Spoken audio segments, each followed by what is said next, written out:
Welcome back to Game-Based Learning in the World Language Classroom. The why, what, and how. We're on section 3 of my book, The How. I'm Madame Sensei. I teach Spanish, French, and Japanese to high schoolers out here in the beautiful Pacific Northwest. And I love to talk about games. Reach me at the Minecraft Education Ambassadors, the Minecraft Teachers Lounge, Roxem, Studio-Nemo.com, or today we are finishing up talking about how I personally leverage Duolingo in my classroom. Duolingo. It's the best way for you to learn another language. Duolingo!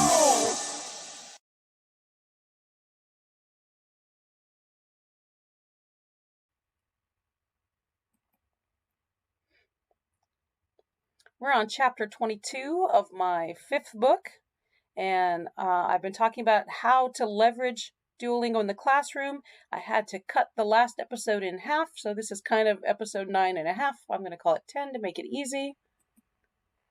And again, I don't have my students sitting behind the computer during class time. Class time is for games and projects and application of skills. Class time is for students to be talking to each other, not to be doing independent work.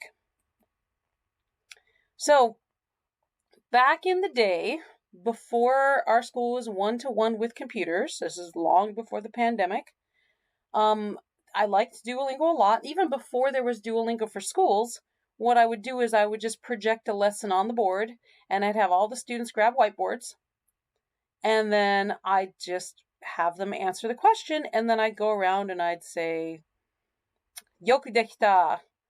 Sore wa chotto ne. Or, whatever I had to do, walk around the classroom and say things about what they've written on the board. And my favorite day was when a student raised up her board and she's like, très bien this.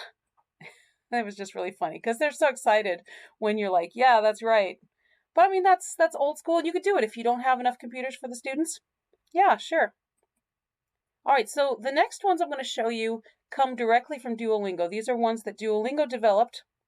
And again, come to the Duolingo Educators Network, and we'll talk you through all of them, okay? So these are their ideas. Desk slam. I would suggest, instead of having your kids hit the desk, go down to the dollar store and buy bells. Okay. Now, when I first started teaching, I bought tap lights, the kind that you put in closets that have batteries in them. They did not last one classroom because the students were slamming them so hard that they broke them. But the bells have lasted for years and years and years. Kind of counter bells that, like, you're in a store and the cashier's not there and you ding the bell, that kind of thing. They last for a long time. A couple times I've had to reset the little dinger thing in it, but usually they're made of metal, so they're good. Okay, so in this, again, the assumption is you don't have enough computers for everyone, okay? You split the class into teams, and make a scoreboard on the board, show the lesson on the projector, and have the team, have whoever's up, or have everyone, if you want, hit the bell or slam their desk, okay? And then, well, here Duolingo says have a consensus, so have everyone discuss it, and then, but I find that leaves people too passive. And then the leader tells you the answer, and I would even call them up and have them type it into the computer. Okay. So for me, I don't like this because it leaves, like, if I have a class of 36 students, it leaves 34 students completely passive while 2 people do all the work.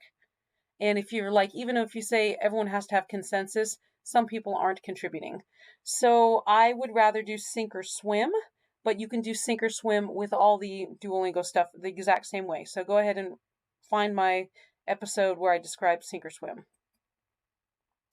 Bonfire is if you've got some device you're passing around. So get all your kids to sit in a circle and have somebody describe the question out loud, and everyone's going to discuss it, and then you type in the answer, and then you hand the device off to the next person. So you can do that, or if you have 2 devices, you can have 2 different groups and then see who finishes the lesson first. You could this is why I take screenshots of all the sentences to do stuff like this. Okay, so you write down all the sentences, or you take screenshots of all the sentences, and you have your group, small group, choose their favorite sentence, and then they can expand upon it, or they can connect sentences together and come up with a little skit that they're then going to act out. So that's really fun and have everyone celebrate. This is like a scavenger hunt for words. Tell them, hey, you're going to be looking for these words, and when they spot one of the words coming up in their lesson, then they write the full sentence down and just see how long it takes them to finish the lesson with those words. Finding those words, I should say. And then last one was messenger. This one, some people call it running dictation, and I'm out in a portable, so I like to hang my running dictation outside the portable because then the kids can run around outside. But basically, you just have your sentences posted, and I described this in an earlier episode, and I certainly describe it in the GLAD playlist as one of my expert groups. But you've got a sentence, or even you could have like several sentences, and then one person in the group, maybe groups of 4 is pretty good. One person in the group has to stay in the classroom sitting at the desk, and they can't move, and they have a pencil and paper, and the other people run out and everyone's counted off. So you've got person number 1, person number 2, person number 3, person number 4, however many signs you have outside. And they go and they memorize the line that's on that sign. So you have sign number 1 has a sentence. Sign number 2 has a different sentence. So they run outside, they look at the sign, they come back, and they tell their person sitting at the desk with the pencil and paper what it says on the sign, and they make sure that they spell it correctly. I find running dictation really good when you find your students are not thinking about the spelling, because they really have to think about it suddenly. Crossword puzzles and running dictation. So, and I think that was the end of that one. Yeah, there's a little picture of Lynn down here. Yeah. So, be careful your kids aren't going to trip. But I certainly talk about running dictation in other playlists.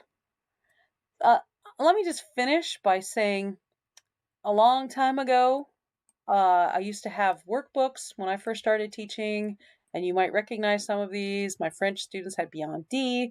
My Spanish students at the time had Realidades, which has now turned into Auténtico, and my Japanese students had Adventures in Japanese. And I would assign the workbook pages like a good little teacher. And by the end of the year, I swear I had 30% turn in on the workbook pages. And you're like, what the heck? Why are you guys not doing your homework? And then, you'd have to find time at night, and everyone's like, oh, you're a teacher, it's 3:00, you don't have to work anymore. No, we're working till late at night, because now I have a stack of 136 workbook pages, or, less than that, because I didn't have everyone turning them in. But I got to go through them, and I got to say what they did right and what they did wrong. And, I really want that quick targeted feedback, so by golly, I'm going to do it at night and give it back to them the very next day, so that hopefully they don't forget what they wrote. But I didn't have a lot of good turn in, and frankly, some of the stuff is kind of boring out of the workbooks. So when Duolingo for Schools came around, it took about a year of me using Duolingo for Schools in conjunction before I said, why am I still assigning the workbooks? Duolingo for Schools, if the kids are doing Duolingo, they're getting that quick targeted feedback immediately. Absolutely immediately. And for my formative assessment, I can still get a sense of where they're tripping up, especially since I do so many Duolingo games in the classroom. I can see what they're tripping up on. So I haven't really let go of my control over, what I know that they're learning and what I know that they need to work on. And I've got all that data that Duolingo gives me and everything. So finally, I just stopped assigning the workbook, and I just stopped ordering them, and I waited for the school district to figure out that I wasn't charging the students for workbooks because I wasn't ordering them anymore, and they never noticed. They absolutely never noticed. So I was really happy when I untethered myself from the workbooks. All right, we have finished, see below, that's lovely, my little note to myself. We've finished talking about Duolingo finally, and I had a lot to say about it because I love Duolingo. They've given me so much support as a teacher. So the next episode, I'm going to dive into all the millions of writing games that we do in class. So thank you for bearing with me, and I hope to see you there.